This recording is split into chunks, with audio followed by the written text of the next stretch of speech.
morning, dear student. Welcome back to our Hindi classes. Previous video में हमने chapter number 5 Shahjahanpur का खिलनी बाग का पेज नंबर 4 तक कंप्लीट कर लिया था। अब आज हम उसके आगे पढ़ते हैं। तो हम पहले रिवाइज कर लें कि हमने कहाँ तक पढ़ा था। हमने पढ़ा था कि मृषि जी थोड़ा गंभीर हो जाते हैं और बताते हैं लेखक को कि ये घर एक इतिहास है। हमने सोचा था कि यहाँ एक स्मारक बनेगा जिनकी बदौलत हमको आज़ादी मिली है उनके लिए, किंतु शासन में बैठे लोग तो अपना ही इतिहास उजागर करने में जुटे हुए हैं और इसलिए मैंने इसको नहीं खरीदा था कि ये एक यादगार के तौर पर है। परंतु अपने देश में सभी कुछ है किंतु देशभक्ति नहीं है। और फिर मैं नारायण जी और मिश्र जी से विदा लेता हूँ और गली गली चला आ रहा हूँ।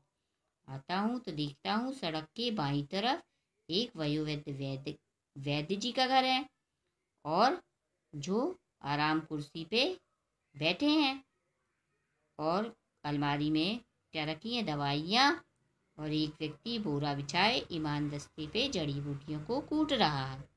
अब मैं उनसे विस्मिल जी के बारे में पूछता हूँ तो वो क्या बोलते हैं, मुझे तो शर्म आती है जब कोई उनके बारे में पूछता हूँ, क्योंकि काकोरी केस के जितने भी शहीद हैं तो उनकी क्या हुई, बहुत घोर उपेक्षा की गई।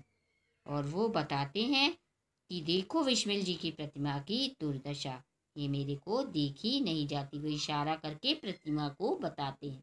अब देखते इसके आगे क्या होता है। तो आप पेज नंबर 45 पे आ जाइए।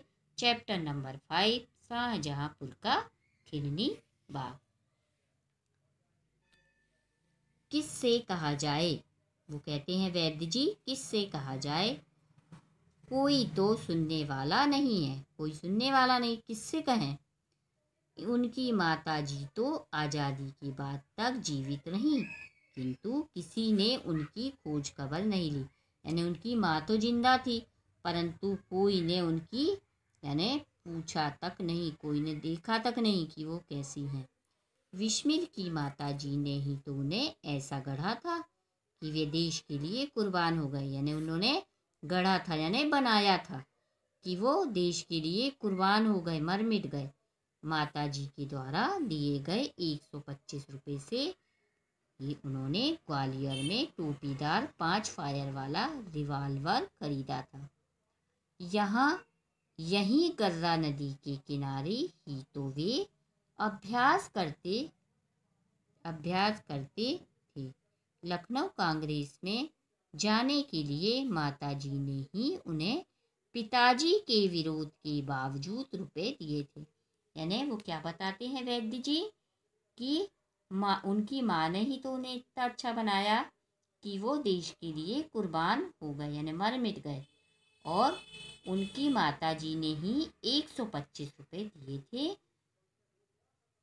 तो उन्होंने ग्वालियर में क्या खरीदा था, टोपीदार एक 5 फायर वाला एक रिवाल्वर खरीदा और गर्रा नदी पर ही वो क्या किया करते थे, प्रैक्टिस अभ्यास करते थे रोज चलाने का।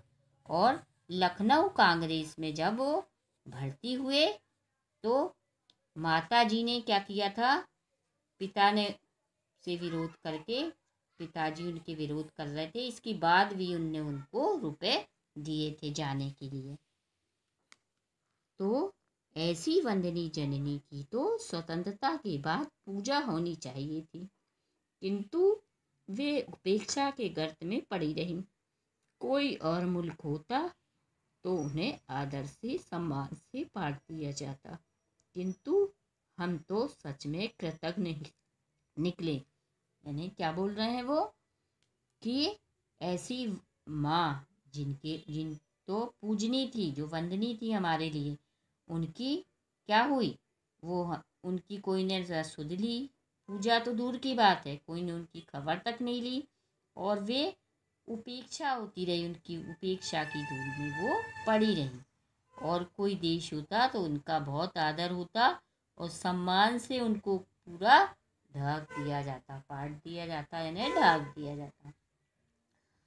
किंतु हम तो सच में क्या निकले, बहुत बेकार निकले। ठीक है, अब मैं नगर पालिका की ओर चल पड़ता हूँ। इसके बाद कहाँ पहुँचते हैं, नगर पालिका की। टाउन हॉल के सामने कुछ व्यापारी हड़ताल पर बैठे हैं। टाउन हॉल के सामने कौन बैठे, कुछ व्यापारी हड़ताल पे बैठे हैं। उनमें एक सभासद भी हैं। उनसे विस्मिल के विषय में पूछताछ करता हूँ। एक सभासद हैं, उनसे किसके विषय में, विस्मिल के विषय में मैं पूछता हूँ, किंतु उन्हें इस विषय में कोई रुचि नहीं, वो कोई रुचि नहीं दिखाते। कई और नवयुवक वहीं खड़े हैं।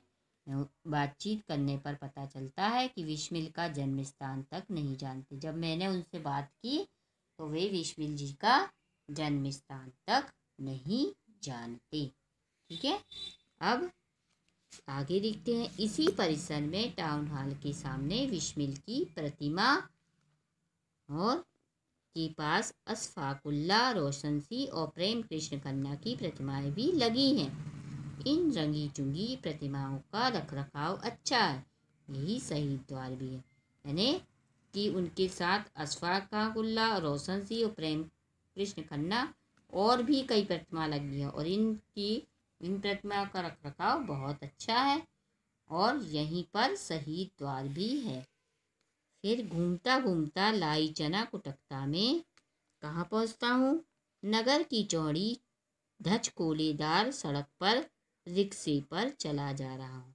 यानी नगर की सड़क पर मैं घूमता घामता और लाई चना को खाता मैं कहाँ चला आ रहा हूँ, चौड़ी है सड़क किंतु धचके लग रहे हैं उसके, और मैं रिक्शे से चला जा रहा हूँ। ठीक है बच्चों, आपका होमवर्क है कि आप इसको रीडिंग करना जितना पढ़ाया गया है, और क्लास वर्क कॉपी कंप्लीट करना।